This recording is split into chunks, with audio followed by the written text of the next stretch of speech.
श्रीगुरुभ्यो नमः। ॐ श्री ललिता महात्रिपुरसुन्दर्यै नमः। ॐ सिन्धूरारुणविग्रहां तृणयनां माणिक्यमौलीस्फुरत् तारानायकशेखरां स्मितमुखीमापीनवक्षोरुहां पाणिभ्यामणिपूर्णरत्नचषकं रक्तोत्फलं बिभ्रतीं सौम्यां रत्नखडस्थरक्तचरणां ध्यायेत् परामम्बिकाम् अरुणां करुणातरङ्गिताक्षीं धृतपाशाङ्कुशपुष्पबाणचापाम् अणिमादिभिरावृतां मयूखैः अहमित्येव विभावये भवानीं ध्यायेत् पद्मासनस्तां विकसितवदनां पद्मपत्रायदाक्षीं हेमाभां पीतवस्त्रां करकलितलसद्हेमपद्मां वराङ्गीं सर्वालङ्कारयुक्तां सततमभयदां भक्तनम्रां भवानीं श्रीविद्यां शान्तमूर्तिं सकलसुरनुदां सर्वसम्पत्प्रदात्रीं सकुङ्कुमविलेपनामलिकचुम्बिकस्तूरिकां समन्दहसिरेक्षणां सकलचापपाशाङ्कुशाम् अशेषजनमोहिनीमरुणमाल्यभूषाम्बरां जपाकुसुमभासुरां जपविदौ स्मरेदम्बिकाम्. அனைவருக்கும் வணக்கம். நம்ம போன வகுப்பில லலிதா சகஸ்ரநாமத்தினுடைய ஒரு இன்ட்ரோடக்ஷன் பார்த்தோம். எப்படி இந்த லலிதா சகஸ்ரநாமம் நமக்கு கிடைச்சது அது சுருக்கமா பார்த்தோம். அதை தொடர்ந்து தேவியுடைய 3 திருநாமங்களை பற்றியுள்ள விளக்கத்தை பார்த்தோம். போன வகுப்புல நிறைய பேரு வராம இருந்திருக்காங்க. அவங்களுக்கு வேண்டி ஜஸ்ட் சின்னதா சொல்லிடுறேன். அதாவது தேவி ஆக்சுவலா பஞ்சகிருத்திய பராயணான்னு தேவியுடைய ஒரு திருநாமம் இருக்கு. பஞ்சகிருத்திய பராயணான்னா 5 முக்கியமான தொழில்கள் தேவி பண்றா. ஒண்ணு சிருஷ்டி, 2 ஸ்திதி, சிருஷ்டி ஸ்திதி சம்ஹாரம், திரோதானம், அனுகிரகம். சிருஷ்டி நமக்கு எல்லாருக்குமே தெரியும். ஒரு உயிர் படைக்கப்படுறது சிருஷ்டி. ஸ்திதி அப்படின்னா அது காப்பாற்றப்படுறது. சம்ஹாரம்ங்கிறது அழிக்கப்படுறது. எந்த ஒரு ஜீவனானாலும் இது 3 இருக்கு. இந்த 3 தான் நமக்கு கண்ணுக்கு தெரியக்கூடிய 3 தொழில்கள். அதனால இந்த 3 நாமத்தை தான் இங்க முக்கியமா எடுத்து சொல்றா. இதை தவிர்த்து திரோதானம், அனுகிரகம். திரோதானம்ங்கிறது என்னன்னா உண்மை பொருளை மறைத்து வைக்கிறது. அதுவும் தேவி பண்ற அனுகிரகம் தான். அப்புறம் அனுகிரகம், செல்விஜி முன்னாடி சொன்ன மாதிரி அந்த அம்மா தான் சிவபெருமானிட்ட ரிக்வஸ்ட் பண்ணி ஒவ்வொரு உயிருக்கும் இவ்வளவு தண்டனை கொடுக்க கூடாது அப்படின்னு சொல்லிட்டு அடுத்த பிறவியில தண்டனையை நமக்கு கம்மி பண்ணி நம்ம இன்னைக்கு இப்படி எல்லாம் வந்திருக்கிறதுனா தேவியுடைய அருள்னாலதான். தேவி போய் அப்பாட்ட போய் ரிக்வஸ்ட் பண்ணுவா, சிவபெருமான்கிட்ட போய் ரிக்வஸ்ட் பண்ணுவா. அந்த இதெல்லாம் நம்மளுடைய கண்ணுக்கு தெரியாது. அனுகிரகம், திரோதானம், அனுகிரகம் நமக்கு கண்ணுக்கு தெரியாது. இந்த 3 தொழில் கண்ணுக்கு தெரியறதுனால இந்த 3 தொழில முக்கியமான 3 திருநாமங்களா முதல்ல போட்டிருக்கா. எல்லாருக்கும் ஞாபகம் இருக்கு. போன வகுப்புல சொன்னது ஸ்ரீமாதா, ஸ்ரீ மகாராஜ்ஞி, ஸ்ரீமத் சிம்ஹாசனேஸ்வரி. நீங்க இந்த நாமங்களை எல்லாம் பார்க்கும்போது அவ்வளவு அழகா இருக்கும். அம்பாள அவ்வளவு அழகா தீர்க்கமா கூப்பிடுறா. இப்ப நான் செல்வியை கூப்பிடுறேன், செல்வின்னு கூப்பிடுறேன். செல்வின்னு கூப்பிட்டானா ஆறு நம்மள கூப்பிடுறா அப்படின்னு பாப்பா இல்லையா? அது மாதிரி ஒவ்வொரு நாமும் நீங்க பாருங்க, கிறிஸ்துவம் கிடையாது, தீர்க்கமா கூப்பிடுறா அம்பாள். அழகா கூப்பிடணும். ஸ்ரீமாதா, ஸ்ரீமாதா, ஸ்ரீ மகாராஜ்ஞி அப்படி சொல்லக்கூடாது. ஸ்ரீமாதா. அம்மா கேப்பா, யாரு எந்த குழந்தை என்னோட நாமத்தை சொல்றது? அவ்வளவு அழகு. லலிதா சகஸ்ரநாமம் ஒன்னொன்னும் பார்த்தானா அவ்வளவு அழகா இருக்கும். ஸ்ரீமாதா, ஸ்ரீ மகாராஜ்ஞி, ஸ்ரீமத் சிம்ஹாசனேஸ்வரி. அது நம்ம சொன்னோம். அப்போ அடுத்தது என்ன பாக்குறோம்? இப்படிப்பட்ட தேவி எதற்காக அவதாரம் எடுத்தாள், எங்கிருந்து அவதாரம் எடுத்தாள், அதுதான் அடுத்த விளக்கம். எல்லாருக்கும் அந்த பின்னாடி இருக்கையா அந்த நாமத்தை நீங்க பாத்துங்க. சிதக்னி குண்ட சம்பூதா தேவகாரிய சமுத்தியதா. அவதாரம் எடுக்கிறதுங்கிறது அதுக்கு ஒரு நோக்கம் இருக்கும் இல்லையா? எப்பவுமே பகவான் அவதாரம் எடுக்கும்போது என்னது? துஷ்ட நிகிரகம், சிஷ்ட பரிபாலனம் எப்பவுமே இருக்கு இல்லையா? அதாவது துஷ்டர்கள் ஜாஸ்தியாக வரும்போது பகவான் சுயமாவே அவதாரம் எடுப்பா. இங்கே அதே போல என்ன ஆகுது? பண்டாசுரனோட அக்கிரமம் தாங்க முடியாம வந்த போது அந்த பண்டாசுரனை நிகிரகம் பண்றதுக்கு வேண்டிதான் லலிதா பரமேஸ்வரியோட திரு அவதாரமே. அவதார நோக்கமே பண்டாசுர நிகிரகம் தான். அதுதான் தேவகாரிய சமுத்தியதா அப்படின்னு வருது. அதாவது தேவகாரிய சமுத்தியதா, தேவர்களுடைய காரியத்தை நிறைவேற்றுவதற்காக, தேவர்களுடைய காரியத்தை சித்தி பண்ணுவதற்காக, அதாவது அவர்களுக்கு அந்த பண்டாசுரனுடைய தொந்தரவுனால இழந்த ராஜ்யத்தை மீட்டு தருவதற்காக, இதுக்காக வந்துதான் தேவி திருவவதாரம் எடுக்கிறார். அதுதான் தேவகாரிய சமுத்தியதா. அப்போ பண்டாசுரன் சொல்லும்போது நம்ம இந்த பண்டாசுரன் வந்து எப்படி வந்தார் அப்படின்னு ஒண்ணு பார்ப்போம். அதாவது தர்ஷனுக்கு மகளாக தாஷாயணி தோன்றி வந்து அந்த அவதாரத்தை முடிச்சுட்டு அப்புறம் உமாதேவியாக அவதாரம் எடுக்கிறார். சிவபெருமான் வந்து தட்சிணாமூர்த்தியாக வந்து தவக்கோலத்துல இருக்கார். அம்மையும் அப்பாவும் தனியே இருக்கா. இப்ப ஜெகத் வியாபாரம் நடக்கணும், அம்மாவும் அப்பாவும் சேரணும். சிவபெருமான் தியானம் கலைஞ்சு உமாதேவியோட கூட சேரணும், திருமுருகன் அவதாரம் ஆகணும். அப்ப தேவர்கள் எல்லாம் கவலைப்படுறா, இப்படி அப்பா வருடா அம்மா வருடா இருக்காளே, எப்படியாவது வந்து இந்த தியானத்தை வந்து கலைக்கணும், தட்சிணாமூர்த்தியோட தியானத்தை கலைச்சு வந்து உமாதேவியோட கூட சிவபெருமான் சேரணங்கிறதுக்காக என்ன பண்றான், தேவர்கள் எல்லாமா யோசிச்சு மன்மதனை தூண்டி விடுறான். மன்மதன் தானே மனசை மாத்தக்கூடியவர். மன்மதனை தூண்டி விடுறான். நீ போய் சிவபெருமானை எப்படி தியானத்துல இருந்து கலைக்கணும் அப்படின்னு சொல்லி தூண்டி விடுறான். மன்மதனும் போகும்போது அப்படியே புலம்பிட்டே போற. ஆனா போன இடத்துல என்ன ஆச்சு, ஆரிடம் போறார், ஈசன் இடத்துல போறார். அவர் தியானத்துல உட்கார்ந்துட்டு இருக்கார். முன்னாடி வந்து நின்னதும் அப்படியே எரிஞ்சு போயிடுறா. சிவபெருமான் என்ன பண்றா, நெற்றிக்கண்ணை திறந்துடுறார். மூணாம் கண்ணை திறந்து அவருடைய உக்ரகம் அந்த தீ ஜுவாலையில மன்மதன் அப்படியே சாம்பலா போயிடுறார். அப்படியாச்சா. அப்புறம் என்ன ஆச்சு, கைலாயத்துல வந்து விநாயக பெருமான் விளையாடிட்டு இருக்கார் குழந்தை. அவர் என்ன பண்ண, சாம்பலை அப்படி இப்படிமா பிடிச்சு பிடிச்சு பிடிச்சு விளையாடுறார். சாதாரண குழந்தை அப்படித்தானே, மண்ணு எல்லாம் வச்சு விளையாடுவில்ல சின்ன குழந்தை. அதே மாதிரி விநாயக பெருமானும் அப்படி பிடிச்சு பிடிச்சு விளையாடுறார். நம்ம தான் சாதாரண விநாயகரை பிடிச்சு வைப்போம், இங்க விநாயகரை பிடிக்கிறார். பிடிச்சு வச்சுட்டு இருக்கும்போது அதுக்கு ஒரு மனித உருவத்தை கொடுக்குறார். கை கால் எல்லாம் வச்சு ஒரு மனித உருவத்தை பிடிச்சு விளையாடுறார். அப்போ பிரம்மதேவன் அது வழியா வர. பிரம்மதேவன் சொல்றார், பண்டா பண்டா அப்படிங்கிறார். பண்டானா நல்லதுன்னு அர்த்தம். பண்டா பண்டான்னு சொல்றார். அப்போ அந்த குழந்தை என்ன பண்றது, இந்த உருவத்தை பிடிச்சதுக்கு அப்புறம் என்ன பண்றார், குழந்தை வந்து சிவபெருமானிட்ட போய் சொல்றான், அப்பா அப்பா இதுக்கு வந்து ஒரு உயிரை கொடுங்கப்பா அப்படின்னு குழந்தை ஆசையா கேட்கறது. அப்புறம் ஈசன் என்ன பண்ற, குழந்தை ஆசையா கேட்கறதுன்னு அந்த சாம்பலால பண்ணின அந்த பொம்மைக்கு உயிரை கொடுத்துடுறார். உயிரை கொடுத்து கழிஞ்ச உடனே என்ன பண்ணார், வந்து அந்த உருவம் இருக்கு இல்லையா, தவம் பண்ண ஆரம்பிச்சிடுது. ஏன்னா இருக்கிற இடம் கைலாயம். அந்த ஒவ்வொரு இடத்துக்கும் ஒரு ஸ்தல மகிமைன்னு ஒண்ணு இருக்கு இல்லையா. கைலாயத்துல போனா அந்த தியானம் சித்திக்கும். எப்படி நம்ம வந்து பண்டரிபுரம் போகும்போது ஒவ்வொரு இடத்துல சுவாமிக்கு ஒவ்வொரு மகிமை இருக்குல்ல. பண்டரிபுரம் விட்டலா விட்டலா விட்டலா அந்த பஜனை இல்லையா. அந்த மாதிரி கைலாயம்ங்கிறது தியானத்துக்கு உகுந்தது. அந்த தவம் பண்ண ஆரம்பிச்சுட்டு, தவம் பண்ண ஆரம்பிச்சு சிவபெருமான்கிட்ட இருந்து அத்தனை சிவன் வந்து ஆசுதோஷி இல்லையா, எல்லா வரங்களையும் உடனே கொடுத்துருவார். அத்தனை ஆற்றல்களையும் கொடுத்துட்டார். கொடுத்து கழிஞ்சோம்னா தலைக்கன ஏறிடுறது. ஏறி கழிஞ்சு எல்லா தேவர்களையும் தொந்தரவு பண்ண ஆரம்பிச்சிடுறான். அதுதான் பண்ட அசுரன். நல்ல அசுரன்னு பேரு. நல்லவா எங்கேயாவது அசுரால் ஆவாளா? அது என்னன்னா தலைக்கணம் ஏறினதுனால அந்த மாதிரி. சாதாரண மனுஷனுக்கு கூட அப்படித்தானே, ரொம்ப நல்லவங்களா இருப்பாங்க. அந்த ஒரு தனக்கு ஒரு திறமை வந்து எடுத்துனப்ப பின்னாடி அந்த ஆணவம் அகங்காரம் அது ஈகோ எல்லாமே வந்துடும் இல்லையா.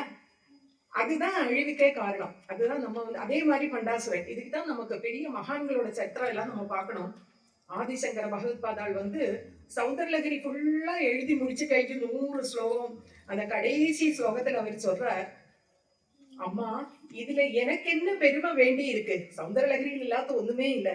நீ கொடுத்த வாக்விலாசத்தினால எனக்குள்ளே இருந்து அந்த வார்த்தைகளா வந்தது, நான் எழுதினேன். சமுத்திரத்துல தண்ணி எடுத்து சமுத்திரத்துக்கே நான் அர்க்கியம் பண்ணானா அந்த தண்ணிக்கு ஏதாவது பெருமை இருக்கா? எடுக்கிறதே சமுத்திரத்துல இருந்து. அதே மாதிரி சூரியன் ஒளியும் பிரகாசத்தையும் சூடெல்லாம் கொடுக்கற அந்த சூரியனுக்கு முன்னாடி ஒரு சின்ன தீபத்தை காட்டினா இந்த தீபத்துக்கு என்ன பெருமை? அது மாதிரி தானுமே நான் அப்படின்னு சொன்ன ஆத்ம சமர்ப்பணம் பண்ணுவது. இதெல்லாம் வந்து பெரிய மகான்களுடைய சத்திரங்கள்ல இருந்து நம்ம தெரிஞ்சுக்க வேண்டிய சில விஷயங்கள். சரி, அது இருக்கட்டும். அப்போ பண்டாசுரன் என்ன பண்றாரு, வந்து ரொம்ப ரொம்ப தொந்தரவு பண்றா. அப்ப தேவர்கள் எல்லாம் ரொம்ப சங்கடப்படுறா. அப்ப நாரதர் வந்து இவாள்கிட்ட வந்து சொல்றாரு, நீங்க என்ன பண்ணுங்க, எல்லாருமா தேவிய ஸ்துதிச்சு நீங்க வந்து ஹோமம் பண்ணுங்க. அப்பதான் தேவியால தான் வந்து இந்த பண்டாசுரனை நிகிரகம் பண்ண முடியும்னு நாரதர் சொல்ல. நாரதர் தானே எப்பவுமே ஒரு பரோபகாரி, மீடியேட்டர் மாதிரி எல்லாரும் போவதில்லையா. அப்ப என்ன பண்றார் வந்து எல்லாரும் வந்து அக்னியை வளர்த்து ஹோமம் பண்றா. அப்ப தேவர்கள் எல்லாம் ஹோமத்துக்கு உட்காரும் போதே முடிவு பண்றா வந்து, நான் தேவி மட்டும் வரல, நம்மளை காப்பாத்த வரல அப்படின்னு இருந்தா நம்ம இனி யாருமே உசுரோடு இருக்கக்கூடாது. நம்மளுடைய சரீர பாகங்களை எல்லாம் ஹோமம் பண்ணிட்டு நம்மளே வந்து அக்னி குண்டத்துல குதிச்சுடணும் அப்படின்னு பிளான் போட்டுதான் உட்காடுறாங்க. ஏன்னா அதுக்கு மேல அவங்களுக்கு அவ்வளவு தாங்க முடியாம ஆயிட்டா, அந்த ஸ்டேஜ்ல போயிட்டா. எல்லாம் வந்து ஹோமங்கள் எல்லாம் பண்றா. தேவி வரவே இல்லை. சரி இனி நம்ம இருக்க வேண்டாம்னு எல்லாரும் சேர்ந்து குதிக்க போறா. அந்த டைம்ல தான் அக்னி குண்டத்திலேருந்து தேவி கிளம்பி வரா. ஏன்னா அதுக்கு மேல அம்மாக்கு தாங்க முடியாது. தன்னோட குழந்தைகள் எல்லாம் வந்து உயிர் தியாகம் பண்றது அம்மா கருணை கடல் இல்லையா, தாங்க முடியாது. அதான் சிதக்னி குண்ட சம்பூதா எங்கிருந்து வரா, அக்னி குண்டத்திலேருந்து வரா. சம்பூதான ஆவிர்பவித்தவள் அந்த நாமத்தில இருக்கு. சிதக்னி குண்ட சம்பூதா தேவ காரிய சமுத்தியதா வருது இல்லையா. அப்ப தேவி வந்து ஆவிர்வாவம் ஆயிடுச்சு. லலிதா பரமேஸ்வரோட திரு அவதாரம் நடக்கிறது. வரும்போது ஸ்ரீசக்கர ரதத்துல வரா. அழகு ஜொலிக்கிறது அப்படியே. அதாவது வரும்போதே எப்படின்னா 16 வயது இளம் பெண்ணா தான் வரா. குழந்தையா வந்து பெரிசாலி அந்த மாதிரி கிடையாது. வரும்போதே அந்த சின்ன வயசு, அவ்வளவு அழகு. அதனாலதான் லலிதான்னு பேரு. லலிதானா என்ன அர்த்தம்னா மென்மையானவள்னு அர்த்தம். லலித கலைகள் சொல்லுவாங்க, மென்மையை தரக்கூடிய கலைகள்னு. லலிதாங்கிற வார்த்தைக்கே அதுதான் அர்த்தம். மலையாளத்துல எல்லாம் சொல்லுவாங்க லலிதா கானம் அப்படின்னு எல்லாம் சொல்லுவாங்க. அதாவது அது வந்து கேட்டா மனசு ரம்மியமாகும். அப்படிதான் தேவிக்கு வந்து அந்த பேர் வருது. தேவர்களுக்கெல்லாம் ரொம்ப ஆனந்தம். எல்லாரும் சாஷ்டாங்கமா நமஸ்காரம் பண்றா. அம்மா வந்தாச்சு, நீ நமக்கு ஒரு கவலை இல்லை. அவ்வளவு சந்தோஷமா இருக்கான். உலகமே சந்தோஷப்படுறது. பிரம்மாக்கு மட்டும் சின்ன ஒரு நெரடல். இந்த பொண்ணு இவ்வளவு அழகா இருக்காளே, இவளுக்கு போய் நான் எங்க மாப்பிள்ளைய தேடுவேன் எப்படி. அவருக்கு தெரியும் உமாதேவி அம்பிகையோட மறு அவதாரம் தான் லலிதா பரமேஸ்வரி தெரிஞ்சிட்டும் அவருக்கு வந்து இந்த கண்ணு மறைச்சிருந்ததான நான் சொன்னேன் இல்லையா, தேவியுடைய 4வது திரோபாவம் திரோதானம் சொன்னேன் இல்லையா, உண்மையை மறைத்து வைத்தல் சொன்னேன் இல்லையா, தேவியுடைய அந்த தொழில. அது வந்து அந்த பிரம்மதேவருக்கு கொஞ்ச நேரத்துக்கு அந்த உண்மை மறைஞ்சு போயிடுது. எங்க போய் நான் மாப்பிள்ளைய தேடுவேன், இவ்வளவு அழகா இருக்காளே இவ. தகுதியை பார்க்கும்போது சிவபெருமானுக்கு தான் அந்த தகுதி இருக்கு. ஆனா அவர் எங்க இருக்கார், அவர் வந்து மயானத்துல சுடலச்சாம்பலை பூசிண்டு நாகத்தை மேல போட்டுண்டு ஜடாமுடிதாரியா புலித்தோலை உடுத்திண்டு கையில ஒரு தலையோட்டை வச்சுட்டு இப்படியேனா இருக்காரு. அவரு பூதகணங்கள் வேற சுத்தும். இவருக்கு போய் நான் எப்படி இந்த அழகான பொண்ணு நான் வந்து திருமணம் பண்ணி வைப்பேன். அப்பா இல்லையா, அப்பாக்கு தானே எப்பவுமே கவலை, பொண்ணுக்கு எப்படி கல்யாணம் நடந்தது, பிரம்மதேவர் சிருஷ்டி பண்ணப்பட்டவர் இல்லையா. அப்ப அவர் இப்படி கவலைப்பட்டு இருக்கும்போது சிவபெருமானுக்கு தெரிஞ்சு போயிடுத்து பிரம்மதேவருடைய கவலை. திடீர்னு சுந்தரா வராரு, அழகா காமேஸ்வரரா வராரு. அந்த இடத்துல அவருடைய பேரு காமேஸ்வரர். அப்படி ஒரு அழகா ஜொலிக்க ஜொலிக்க வந்து நிக்கிறார். அப்படி லலிதா பரமேஸ்வரிக்கு அப்ப காமேஸ்வரின்னு பேரு. சிவபெருமானுக்கு என்ன பேரோ அதனோட ஃபெமினின் ஜெண்டர் வரும். சிவபெருமான் பவானின்னு வரும், வந்து அம்பிகை பவானின்னு வரும். எல்லாத்துக்கும் அப்படிதான் அந்த மாதிரி சேர்ந்து வரும். அப்ப இங்க சிவ காமேஸ்வரன், தேவி வந்து காமேஸ்வரி. அப்படி அவளோட திருமணம் நடக்கிறது. அது ஒரு பக்கம். இன்னொரு பக்கத்துல என்ன ஆகுது, இந்த ரதி தேவி அழறா. ரதி தேவிங்கிறது மன்மதனோட மனைவி. ஒரே அழுக. அம்மாட்ட வந்து அழறா. சிவபெருமான் காமேஸ்வரன் காமேஸ்வரிக்கு திருமணம் நடந்துடுது. இதுக்கு வேண்டித்தானே என்னுடைய கணவரை தேவர்கள் எல்லாம் சேர்ந்து அனுப்பி விட்டா. திருமணம் ஏதோ நடந்து ஆயிடுத்தானே, என்னோட கணவர் மட்டும் உயிர் போயிடுது அப்படின்னு சொல்றது ரொம்ப அழறா. நியாயமான ஒரு கேள்விதான் ரதி தேவி கேட்கறது.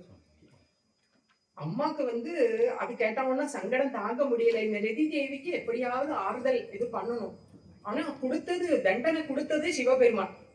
சிவபெருமான் கொடுத்த தண்டனைய மீறினானா தன்னுடைய கணவரை வந்து அவமதிக்கிறது மாதிரி ஆயிடும் இல்லையா. ஆனா தேவி வந்து ரொம்ப கற்பு கரிசி, அவ்வளவு பதிவிரதை, சிவபெருமான தாண்டி ஒரு அடி போக மாட்டான். அந்த மாதிரி அவ்வளவு பக்தியானவள். அப்போ சிவபெருமானோட தண்டனையை மீறவும் கூடாது, ரதி தேவியோட சங்கடத்தை போக்கவும் வேணும். அப்போ இதுக்கு ரெண்டுக்குமே ஒரு மிடில் பார்த்து தேவி யோசிக்கிறான். அப்புறம் வந்து தேவி வந்து ரதி தேவிக்கு அனுகிரகம் பண்றா. உன்னுடைய கணவருக்கு நான் உயிர் கொடுக்கிறேன், ஆனா உன்னுடைய கண்ணுக்கு மட்டும்தான் அவர் தெரிவார், வேற யாருக்கும் தெரியாது அப்படின்னு சொல்றாரு. அதனால வந்து மன்மதனுக்கு அனங்கன் ஒரு பேரு, அங்கத்தை தொலைத்தவன் ஒரு பேர் இருக்கு. அப்படி ரதி தேவியை காப்பாத்துறாங்க. அம்மா இல்லையா, கருணை. அந்த மாதிரி அதான் உலகத்தினுடைய அப்பாவால தண்டிக்கப்பட்ட குழந்தைய கூட உலகத்துக்கெல்லாம் தாயான அம்மா காப்பாத்துறான். அதுதான் அங்க முக்கியமான விஷயம். அப்படி நடக்கிறது. தேவகாரிய சமுத்தியதாங்கிற திருநாமத்தினுடைய அர்த்தம் தேவ காரியத்துக்காக ஆவிர்பவிக்கிறாள். அப்ப நம்ம பண்டாசுரனோட விஷயம் சொல்லியாச்சு. அப்ப சொல்லும் போதுதான் உங்களுக்கு அந்த சிங்க்ரனைஸ் ஆகும் அந்த நாமத்தினுடைய மீனிங். அடுத்தது என்ன சொல்றா பாருங்க, இதுக்கு முன்னாடி நாமம் வருது, சிதக்னி குண்ட சம்பூதா தேவகாரிய சமுத்தியதா. நான் தேவகாரிய சமுத்தியதா முதல்ல சொல்லிட்டேன். அது சிதக்னி குண்ட சம்பூதா, அக்னி குண்டத்திலேருந்து ஆவிர்பவித்தவள். இப்ப சொன்ன நாமும் அதுமா வந்து ரிலேட் ஆகுது இல்லையா. அக்னி குண்ட சம்பூதான ஆவிர்பவித்தவள் அர்த்தம். அக்னி குண்ட சம்பூதான்னு சொல்லி இருந்தா போறோம், ஆனா சித்துங்கிற ஒரு நாமத்தை கொண்ட இடையில நுழைச்சிருக்கா. சித்தக்னி குண்ட சமூதா. சித்துன்னா என்னது, சச்சிதானந்தம்னு நம்ம கேள்விப்பட்டிருக்கோம் இல்லையா. சத்து சித்து ஆனந்தம். சத்துங்கிறது என்னன்னா எல்லாவற்றுக்கும் மேல சத்தியமான இருக்கிற பரம்பொருள். அந்த சத்துனோட கூட சித்து சேர்ந்தா ஆனந்தம். நம்மளோட சித்தம் இருக்கு இல்லையா, அது சத்தோட கூட சேரணும். அப்போ வந்து நெட் ரிசல்ட் வந்து ஆனந்தம். அதுதான் சிதக்னி குண்ட சம்பூதா அப்படிங்கிற. அதாவது இந்த இடத்துல வந்து என்ன சொல்றாங்கன்னா, தேவி வந்து நம்மளுக்குள்ளேயேதான் இருக்கா, அந்தர்யாமியா இருக்கா. அதுதான் சித்துங்கிற வார்த்தை எங்க வந்தது. அதனாலதான் அபிராமி பட்டர் கூட அந்தரிங்கிற நாமம் வந்து துர்கா தேவிக்கு போடுவார். இந்த வாரணமாயிரம் நாமத்துல ஸ்ரீ ஆண்டாள் நாச்சியார் சொல்லுவா, அந்தரி சூட்ட கனா கண்டேன் தோழினான் அப்படின்னு சொல்லுவா. அதாவது துர்கா தேவி வந்து எனக்கு கூறப்படவை உடுத்தறதான் நான் வந்து கனவு கண்டேன். கூறப்படவை யாரு உடுத்துவா, நாத்தனார் தானே உடுத்துவா இல்லையா. அப்ப நாத்தனார் போது துர்கா தேவி கண்ணபிரானோட தங்கை தானே துர்கை இல்லையா. அப்போ அந்த மாதிரி நாத்தனார் வந்து எனக்கு கூறப்படுத்தினதான் கனவு கண்டேன் அப்படின்னு வாரணமாயிரம் பாட்டுல வரும். அப்போ எதுக்கு சொல்றேன்னா, அந்தரி அப்படி அந்தர்யாமியாக இருக்கக்கூடியவள் தேவி, மனசுக்குள்ள வாசம் பண்ணப்பட்டவள் அப்படின்னு அர்த்தம். அப்போ அதுதான் சிதக்னி குண்ட சம்பூதம். அக்னியை சொல்றா பாருங்க. சிதக்னி குண்ட நமக்குள்ளே வந்து எப்பவுமே வந்து விறகெல்லாம் எல்லாமே எரிஞ்சுட்டு இருக்கிற எப்பவுமே ஒரு அக்னி எல்லாருக்குமே இருக்கும். அதுல என்ன இருக்குன்னா, இதுக்கு வரைக்கும் நம்ம பண்ணின தவறுகள் இல்லாட்டி வந்து நம்ம இப்படி பண்ணி இருந்திருக்க கூடாது, இப்படி அவங்க பண்ணிட்டாங்களே அந்த ஒரு இது இல்லாட்டி ஃபியூச்சரை பற்றி உள்ள கவலைகள், அப்படி நடக்குமோ இப்படி நடக்குமோ, இது ரெண்டுமே வந்து நிரந்தரம் கிடையாது. போனது போயிடுச்சு, திரும்பி வராது. வரப்போறத பற்றி நமக்கு ஒன்றும் தெரியாது, அடுத்த க்ஷணம் என்ன நடக்குமோ தெரியாது. ஆனா நம்மளுடைய மனசு வந்து முக்கால்வாசி பேருக்கு இந்த பிரசன்ட்ல இருக்கவே இருக்காது, ஒன்னுல படிச்சு இல்லாட்டா வருங்காலத்தை பற்றி. அப்போ உண்மையான சந்தோஷம் நமக்கு கிடைக்கிறதே இல்லை இல்லையா. அதான் சொல்லுவா, சிதைக்கும் சிந்தைக்கும் பெரிய வித்தியாசம் கிடையாது. சிதைங்கிறது உசுறு இல்லாதவரே எரிக்கிறது, சிந்தைங்கிறது உசுரோடு இருக்கிறவரே எரிக்கிறது அப்படின்னு சொல்லுவா. சரியா. அந்த மாதிரி என்ன எதுக்கு ஒப்பிடுறாங்கன்னா, நமக்கு உள்ள இருக்கிற அந்த தீஜ்வாலை, அந்த அதுக்குள்ளே இருந்துதான் தேவி கிளம்பி வரா. எல்லாத்தையும் போட்டு பொசுக்கணும். தேவியுடைய நாமத்துல பின்னாடி வரும் ரெகோயாக கிரமாராத்தியா ரகஸ்தர்ப்பண தர்பிதா, அதுல வரும் எல்லாத்தையும் போட்டு நீங்க வந்து தகனம் பண்ணுங்க. இது எல்லாமே உண்மை கிடையாது, புண்ணியம் பா ஒண்ணுமே வேண்டாம், நீ மட்டும்தான் சத்தியம் அப்படின்னு வரும்போது அந்த தீப ஜோதி வந்து உள்ளுக்குள்ளேந்து கிளம்பும். அதுதான் வந்து தேவி அப்படின்னு சொல்லிட்டு வரா விளக்கங்கள்ல. அப்புறம் நம்ம அதான் இன்னொரு விஷயம் பாருங்களேன், அக்னியை எடுத்து சொல்றாங்க. அக்னிக்கு என்ன ஸ்பெஷாலிட்டி பாருங்க. மீதி உள்ள பஞ்சபூதங்கள்ல அக்னி வந்து எப்பவுமே மேல் நோக்கி பாயும். இன்னொன்னு வந்து அக்னியில போடுற எல்லா பொருளுமே சுட்டு எரிக்கப்படும். இப்போ மீதி வந்து நீங்க தண்ணி ஆனாலும் காற்று ஆனாலும் அதுல மாசுபட்டானா எல்லாமே மாசாயிடும் இல்லையா. ஆனா அக்னியில வந்து அப்படி கிடையாது, அக்னி பரிசுத்தமாக்கிடும் எல்லாத்தையும். அதான் திருப்பாவேல பாடுறா இல்லையா, மாயனே மன்னுவட மதுரை மைந்தனை தூய பெருநீர் யமுனை துறைவனை ஆயர் குலத்தினில் தோன்றும் மணி விளக்கை தாயை குடல் விளக்கம் செய்த தாமோதரனை தூயோமாய் வந்து நாம் எப்படி வரணும்? சுத்தமா வரணும். தூயோமாய் வந்து நாம் தூமலர் தூவி தொழுது வாயினால் பாடி மனத்தினால் சிந்திக்க. அப்படி இருந்தானா எப்படி நம்ம திருக்கரணங்களை சுத்தியாக்கி சரீர சுத்தி, வாயினால ஜபம் பண்ணணும், மனசால நினைக்கணும், கையால புஷ்பத்தை வச்சானா போய பிழையும் புகுதருவான் நின்றனமும். நீ பண்ணி இருக்கிற அத்தனை பிழையும் வரக்கூடின பிழையும் தீயினில் தூஷாகும் செப்பேலோ ரம்பாவாய். தீயத்தான் சுப்பிடுறாங்க ஆண்டாளங்க. தீயில போடுற தூசி மாதிரி ஆயிடும் அத்தனை அவனுடைய பாவங்களும் அப்படின்னு அடிச்சு சொல்றாங்க ஆண்டாள் நாச்சியார் திருப்பாவேல. அது ஞாபகம் வந்து அதான் சொல்றேன். அதான் அந்த மாதிரி அக்னிக்கு வந்து அவ்வளவு பரிசுத்தி. அதனாலதான் தேவி வந்து அக்னி குண்டத்திலேருந்து கிளம்பி வரா. சிதக்னி குண்ட சம்பூதா தேவ காரிய சமுத்தியதா. தேவி வந்து எப்போதுமே இருப்பவள். ஆனாலும் வந்து ஒவ்வொரு முறையும் வந்து துஷ்டர்களுடைய துயர் நீக்கத்தான் அவ அவதாரம் எடுக்கிறான். தத்துவார்த்தமா பார்த்தானா பண்டாசுரங்கிறது வேற யாரும் இல்லை, அஜ்ஞானத்தினால கட்டுண்டு இருக்கிற அந்த ஜீவன்கள் தான். நமக்கு சத்தியம் எதுன்னு நமக்கு தெரியாம இருக்கு. நம்மளுக்குள்ளே எல்லாம் பண்டாசுரர்கள் தான் இருக்காங்க. அதுதான் தத்துவார்த்தமா சொல்றான். சிதக்னி குண்ட சம்பூதா தேவ காரிய சமுத்தியதா. அடுத்த திருநாமம் உத்யத்பானு சஹஸ்ராபா சதுர்பாகு சமன்விதா. அடுத்த திருநாமம் நீங்க பாருங்க. உத்யத்பானு சஹஸ்ராபா. பானு அப்படின்னா சூரியன். உத்யத்பானு அப்படின்னா உதிக்கின்ற சூரியன். சஹஸ்ரம், சஹஸ்ரம்னா 1000. சஹஸ்ரநாமம் நமக்கு தெரியும். ஆபா அப்படின்னா அழகு. உதிக்கின்ற சூரியன் 1000. இங்க 1000ன்னு கரெக்டா 1000 எடுத்துக்க வேண்டாம். ஆயிரக்கணக்கான சூரியர்கள் ஏக காலத்துல உதிச்சா எவ்வளவு அழகு இருக்குமோ, எவ்வளவு காந்தி இருக்குமோ, எவ்வளவு பிரபை இருக்குமோ, அவ்வளவு அழகு. தேவி அப்படியே அவதாரம் எடுத்து வந்தா உடனே அதான் உத்யத்பானு. அதுவும் பாருங்களேன் எவ்வளவு அழகா. இதான் லலிதா சஹஸ்ரநாமத்தின் அழகுங்கிறது. வெறும் பானுன்னு சொல்லல, உத்யத்பானு உதிக்கின்ற சூரியன். அபிராமி பட்டர் சொல்லுவாங்க உதிக்கின்ற செங்கதிர் குச்சி திலகம் வரும் இல்லையா. அதான இந்த யூனிவர்ஸே வந்து விஸ்வரூபமா பார்த்தா அம்பாளுடைய அந்த ஃபோர்ஹெட் வந்து அந்த சூரியன் உதிக்கிறது வந்து ஃபோர்ஹெட்ல உள்ள அந்த குங்குமம் உதிக்கின்ற செங்கதிர் எல்லாம் வந்து ரிலேட்டடா வரும் நமக்கு யோசிக்கிறதானே. அவ்வளவு அழகு. உத்யத்பானு சஹஸ்ராபா. அதாவது அந்த அந்த சிவப்பு வர்ணம் இருக்கு இல்லையா, அதுக்கு வந்து அவ்வளோ விசேஷம் இருக்கு. அம்பாளுடைய நிறைய வர்ணனைகள்ல வரும். சிவப்பை பற்றி சொல்லுவாங்க. இப்போ செம்பருத்தி பூ வச்சிருக்காங்க அம்பாளுக்கு. ஜபா குசுமபா சுராம் அப்படின்னு ஒரு லைன் இருக்கு. ஜபா குசுமம்னா செம்பருத்தி பூ, செவந்த செம்பருத்தி பூ. அவ்வளோ அழகு, அவ்வளோ கலர் அம்பாளுக்கு. அது மாதிரி நிறைய இருக்கு. சிந்தூராருட விக்கிரகம் அதிலேயும் வரும் இத மாதிரி. இந்த அதாவது குணங்கள் ஒவ்வொன்றுக்கும் ஒவ்வொரு கலர் இருக்குன்னு சொல்றாங்க. அதுல வந்து கருணையினுடைய நிறம் வந்து சிவப்புன்னு சொல்லுவா எப்பவுமே. நிஜ உத்யத்பானு சஹஸ்ராபா சதுர்பாகு சமன்விதா. அதாவது இப்ப ஒரு மத்தியானம் இருக்கிற சூரியன் எல்லாம் நமக்கு பார்க்கவே முடியாது இல்லையா. அதனாலதான் அவ்வளவு அழகா உத்யத்பானு சொல்ற. உத்யத்பானு சஹஸ்ராபா. அப்புறம் வந்து தேவியுடைய கேசாதிபாத வர்ணனை ஆரம்பிக்கிறது. சதுர்பாகு சமன்விதா அங்கதான் ஆரம்பிக்கிறது. ஃபர்ஸ்ட் வந்து ஸ்தூல சரீரத்தை வர்ணிப்பாங்க லலிதா சஹஸ்ரநாமத்துல. சதுர்பாகு சமன்விதா அதாவது 4 கைகளோட 4 திருக்கைகளோட அவதாரம் அந்த அக்னி குண்டத்திலேருந்து வரும்போது. சதுர்பாகுன்னா ஆக்சுவலா வந்து தோளுன்னு அர்த்தம். அஜானு பாகுன்னு சொல்லுவாங்க இல்லையா.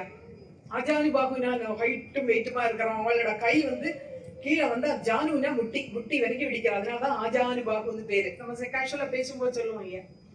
பாகுனா தோள்கள், அதாவது முன்னையும் பின்னையுமா 2 திருக்கைகள் தேவிக்கு. அந்த 4 திருக்கைகளை சொல்லும் போது என்ன 4 யுகங்கள், 4 வேதங்கள், 4 திசைகள், அப்புறம் 4 படைத்தலைவிகளா அமர்ந்துள்ள 4 திருக்கரங்கள். அதாவது படைத்தலைவிகள்னா பண்டாசுர யுத்தத்துக்கு போகும்போது தேவியோட ஓரோ திருக்கைகள்ல இருந்தும் ஓரோ தேவதைகள் கிளம்புறான்.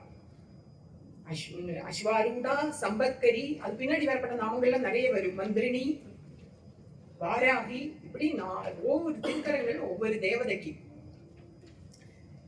அதனாலதான் அந்த சதுர் 4ங்கிறதுக்கு விளக்கம் அதுதான். சதுர்பாகு சமன்விதா. சமன்விதா എന്നുള്ള வார்த்தைக்கு விஷ்ணு சாஸ்திரம் வரும் இல்லையா?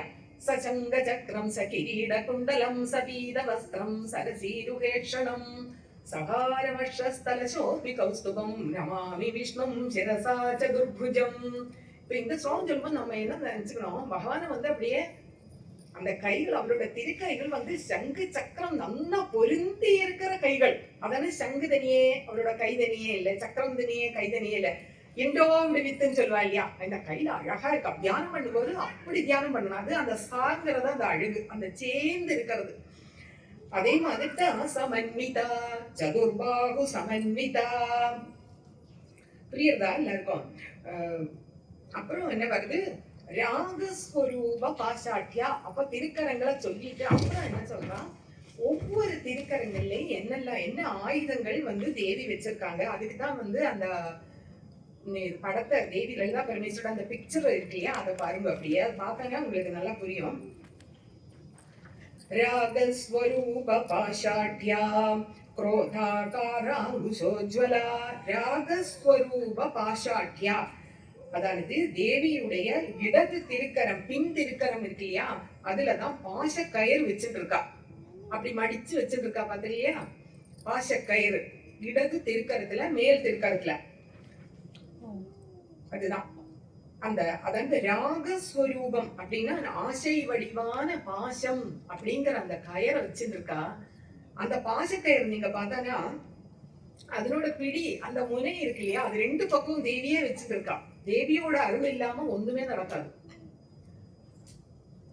எல்லாத்துக்குமே தேவியோட அருள் வேணும். எல்லா தெய்வங்களுக்குள்ளேயும் தேவி இருக்கா. அதனால சொல்லுவா இல்லையா, தெய்வங்களுக்குள்ள தேவி இருப்பதாலே சக்தியுள்ள தெய்வம் என்று சடுதியில் சொல்லுகிறார்னு வரும். அதாவது சக்தியுள்ள முருகனுப்பா, சக்தியுள்ள விநாயகரப்பா சொல்லும் போதே வந்துருக்கு, உள்ளே சக்தி இருக்கா.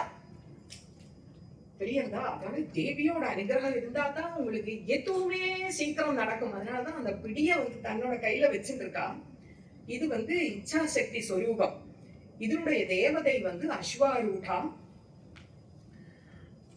இன்னொன்னு, இந்த உலகத்தில் உள்ள எல்லா ஜீவன்களும் ஏதோ ஒரு பாச கயத்துலதான் பந்தப்பட்டிருக்கு.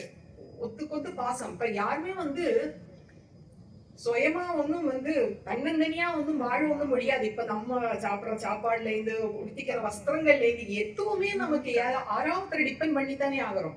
ஏதோ ஒரு விவசாயி எங்கேயோ நிலைமை பயிர் வந்து இது வந்து அது மாதிரி ட்ரெஸ் எல்லாமே ஒண்ணுக்கு ரிலேட் ஆகிட்டா எல்லாருமே வாழறோம் இல்லையா? அந்த பாச கயிறு. இன்னொன்னு, பலவிதமான அர்த்தங்கள் இருக்கு பாச கயிறுக்கு. இன்னொன்னு இச்சா சக்தின்னு சொன்னீங்க. இப்ப எந்த ஒரு விஷயம் நம்ம கத்துக்கணும்னா முதல்ல நமக்கு என்ன வேணும்? இப்ப அதுக்குள்ள மெட்டீரியல்ஸ் இல்ல.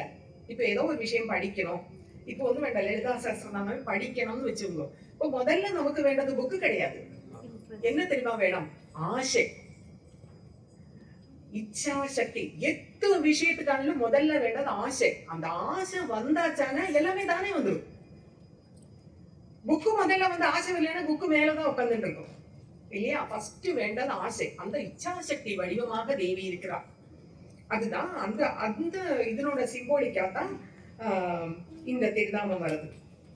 ராகஸ்வரூப பாஷாட்யா क्रोधाकार अंकुशोज्वला. क्रोध आकार अंकुश उज्ज्वला. அப்படிதான் அந்த நாமத்தை பிரிக்கணும். क्रोध आकार अंकुश उज्ज्वला.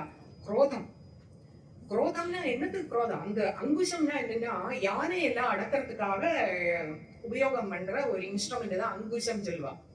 அது வந்து படபடான்னு ஜொலிக்கிறது. அது வந்து ஞான சக்தி வடிவம். அதனுடைய தேவதை வந்து சம்பத்கரி. இப்போ எக்ஸாம்பிளா சொல்றேன். ஞான சக்தி வடிவம் நம்மளோட விஷயத்துக்கு நம்ம சாதாரணமா சாமான்யமா பேசுற மாதிரியே வருவோம்.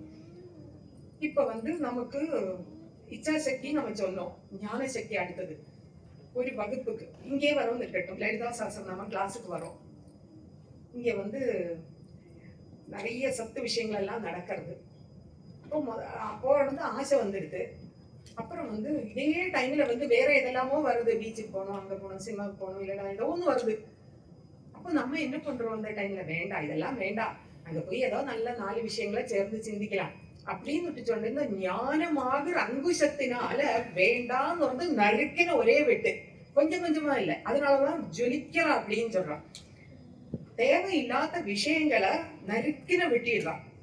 இந்த இடத்துல வரும்போது பாசக்கயர்கள் உள்ள பெந்த பாசம்தான் உண்மையில வந்து நமக்கு முன்னேற விடாம தடுக்கிறது பாசம்தான். இந்த பாசத்தை வந்து இந்த பளபளக்கிற அங்குசத்தை வச்சு வெட்டிட்டு இது தேவியோட பக்கத்தை இது எல்லாத்தையும் திருப்பணும். அதுதான் இதனுடைய தத்துவார்த்தம். சாதாரண விஷயங்களுக்கு போகாம அந்த பக்கம் திருப்பணும், தேவி பக்கத்துல திருப்பணும். அதுக்குதான் சொல்றான் வந்து ராகஸ்வரூப பாஷாட்டிய குரோத ஆகார அங்குஷ உஜ்வலா. அதுதான் குரோதாகார அங்குஷ உஜ்வலா.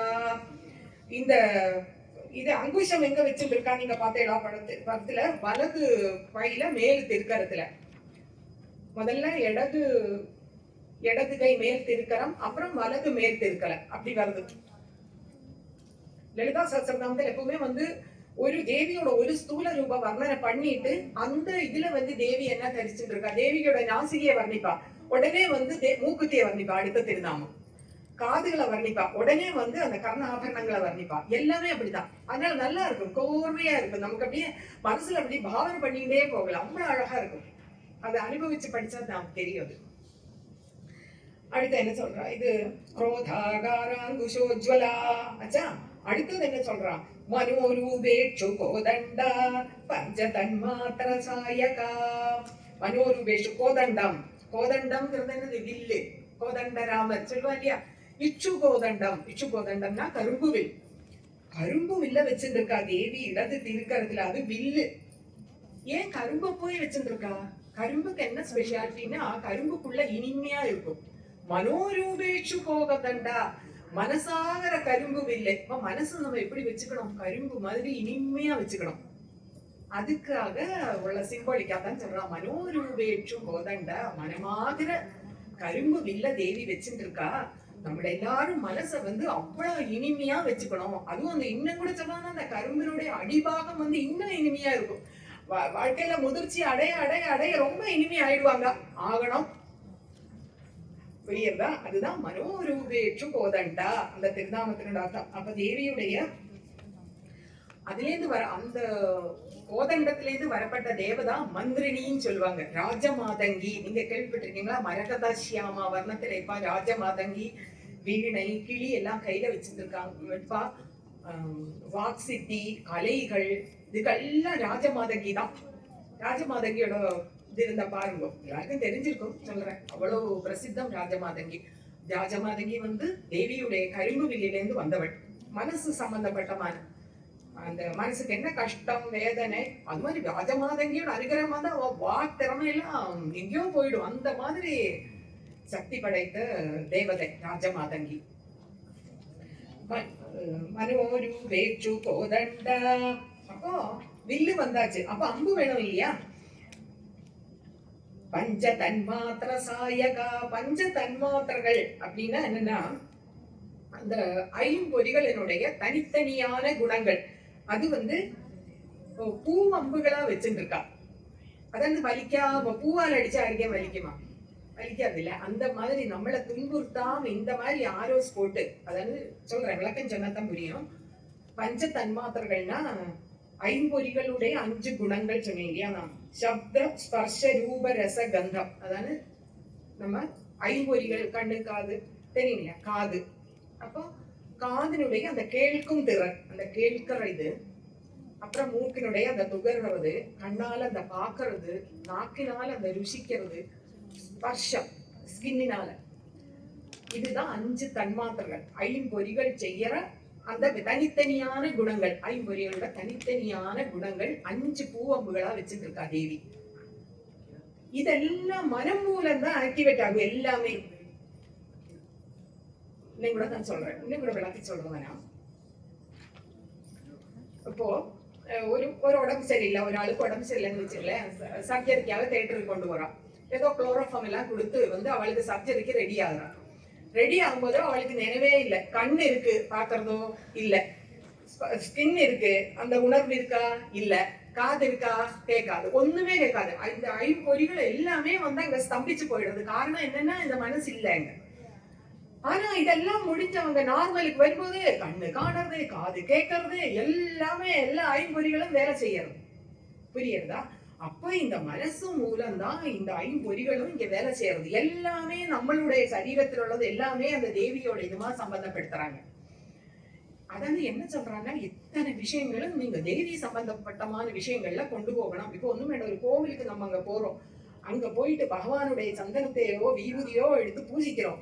அப்போ ஸ்கின்னுக்கு ஆச்சு ஆச்சா, புஷ்பங்களை பகவானுக்கு சாப்பிட்டு புஷ்பங்களை கொடுக்கறா, அது நம்மளோட மூக்கு காச்சு. அங்க இருக்கிற இனிமையான வாத்தியங்கள் எல்லாம் கேட்டா காது காச்சு. பகவத் ஸ்வரூபத்தை பாக்குறோம் கண்ணு காச்சு. பிரசாதம் கடைசியில கொடுக்கறான் நாக்கு காச்சு. புரியுறதா? அந்த இடத்துல வந்து இந்த ஐம்பொறிகளும் வந்து நம்ம வந்து பகவத் விஷயத்துக்காக கொண்டு போகணும். அதுதான் சொல்லிட்டு வராங்க. அதுதான் பஞ்ச தன்மாத்திர சாயகான அம்புகள். இது வந்து வில்லு, அம்பு. பஞ்ச தன்மாத்திர சாயகா. அப்புறம் என்ன சொல்றாங்க, நிஜாருண பிரபாபூர மஜ்ஜத் பிரம்மாண்ட மண்டலா. நிஜ அருண.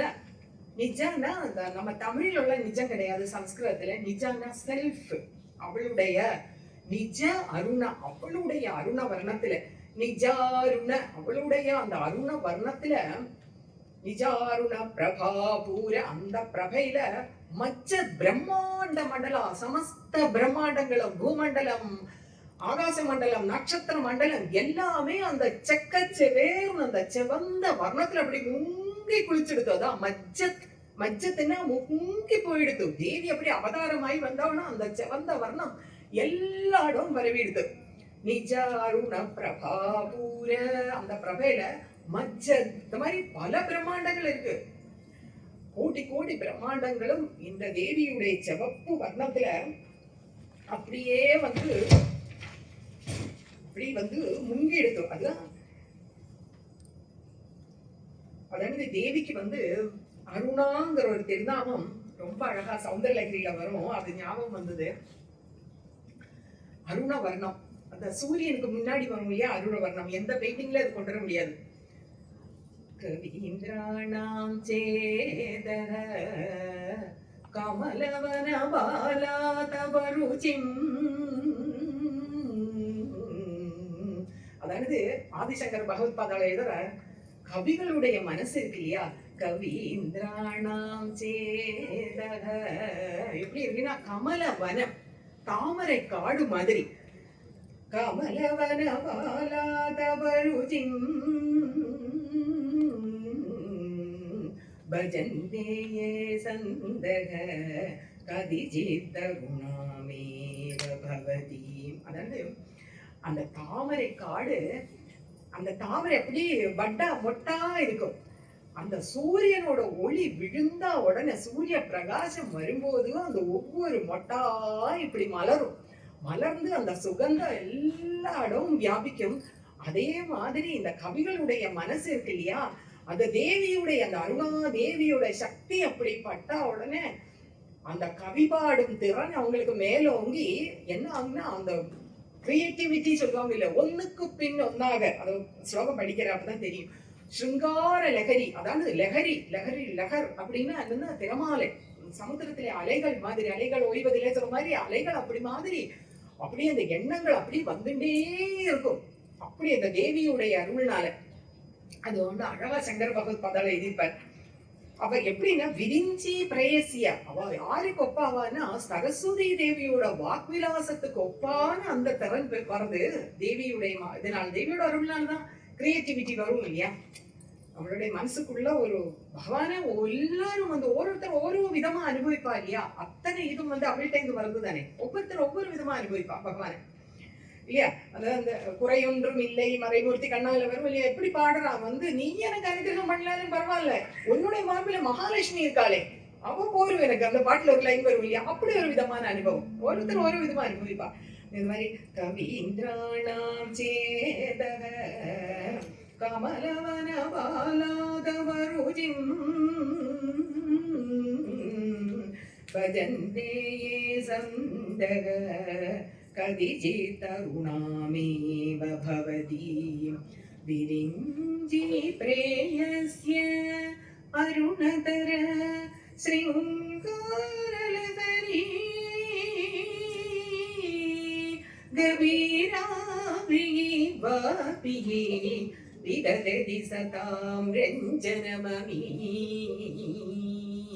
அவளுக்கு அந்த ரஞ்சனம்னா அந்த மகிழ்வித்தல், அந்த சந்தோஷம் வந்து மகிழ்ந்து மகிழ்ந்து மகிழ்ந்து அவ்வளவு சந்தோஷப்படுறாங்க. இது அவ்வளவு அம்மாவும் உங்ககிட்ட இருந்து வந்தது தானே, அதனாலதானே உனக்கு அருணாங்கிற பேர் வந்தது அப்படின்னு சொல்றா. அந்த தியான ஸ்லோகத்துல கூட முதல்ல என்ன சொல்றது, சிந்தூர அருண விக்கிரகம். சிந்தூர அருணா இரட்டை சொல் இல்லையா, சொல்லுவாளா செவப்பா இருக்கு செக்கச்சவேர்னு இருக்கான்னு சொல்லுவா இல்லையா, அந்த இரட்டை சொல்லுக்கு அவ்வளவு அழகு. இந்த மாதிரி அவ்வளவு அழகான நாமங்கள் ஒன்றும். டைம் ஆயிடுதுன்னு நினைக்கிறேன். அடுத்தது வந்து அடுத்த திருந்தாமங்கள் எல்லாம் அடுத்த மணி 6 மணி ஆயிடுச்சு இல்லையா, இன்னும் 2 ஸ்லோகம் சொல்லலாமா? அடுத்த இதுக்கு டைம் இருக்கா? அடுத்த இதுல சொல்லலாமா? ஏதாவது ஒரு ஸ்லோகம் சொல்லிடலாமா? அடுத்தது வந்து அனுமொழிவு வேற்று கோதண்ட பஞ்சதன்மாத்திர சாயகா நிஜ அருண பிரபாபூர மச்ச பிரம்மாண்ட மண்டலா. அடுத்தது என்ன சொல்ற, கேசாதிபாத வர்ணனை. தேவியுடைய கேசத்திலேருந்து, அந்த அக்னிகுண்டத்திலேருந்து முதல்ல தேவி கிளம்பி வரும்போது சிரசு தான் தெரியறது முதல்ல, அதனால வர்ணனைகள் அப்படி சிரசுலேருந்து வருது. சம்பகா சோக புன்னாக சௌகந்திக லசத்கஜா. சம்பக அசோக புன்னாக சௌகந்திகா, அதாவது சம்பகா சோக, அது சோகம் கிடையாது, அசோகம். அது சேர்ந்து வரும்போது அந்த மாதிரி வருது. தேவி தலையில இத்தனை விதமான புஷ்பங்களை வச்சுட்டு இருக்கா, தேவலோக புஷ்பங்கள். சம்பகா சோக புன்னாக சௌகந்திக லசக்கஜா வரிசையா வச்சுட்டு இருக்கா தேவி. அப்புறம் என்ன சொல்றா, குருவிந்த மணி ஸ்ரேணி கனற்கோட்டீர மண்டிதா. அதுக்கப்புறம் என்ன பண்ற, தேவியுடைய கிரீட வர்ணனை. கோட்டீரம், கோட்டீரம்னா பெண் தெய்வத்தினுடைய கிரீடங்களுக்கு தான் கோட்டீரம் சொல்லுவா. ஆண் தெய்வங்களுக்கு முகுட்டம் சொல்லுவாங்க. கோட்டீரம்னா என்ன அர்த்தம்னா, இந்த தலை அலங்காரம் எல்லாம் மறையாம இருக்கிறதுக்குள்ள ஒரு ஷேப். தேவியுடைய பெண் தெய்வத்தினுடைய கிரீடங்களுக்கு வந்து வித்தியாசமான ஷேப்ல இருக்கும், ஏன்னா முடியோட அழகெல்லாம் தெரியணும், இந்த புஷ்பங்கள் எல்லாம் வச்சிருக்கிறது தெரியும், அதான் கோட்டீரம். குருவிந்த மணி ஸ்ரேணி கனற்கோட்டீர மண்டிதா. குருவிந்த மணினா பத்மராக கல்ல வரிசையா பதிச்ச தேவியுடைய கிரீடம். அந்த மாதிரி கிரீடம் சார்த்தி இருக்காங்க சிரசுல. குருவிந்த மணி ஸ்ரேணி கனற்கோட்டீர மண்டிதா. எல்லாருக்கும் ராஜராஜேஸ்வரியோட திருவருளுக்கு பாத்திரமாகணும்னு வேண்டியது வாய்ப்புக்கு நன்றி கூறி விடைபெறுகிறேன். சர்வம் கிருஷ்ணார்ப்பணமஸ்து.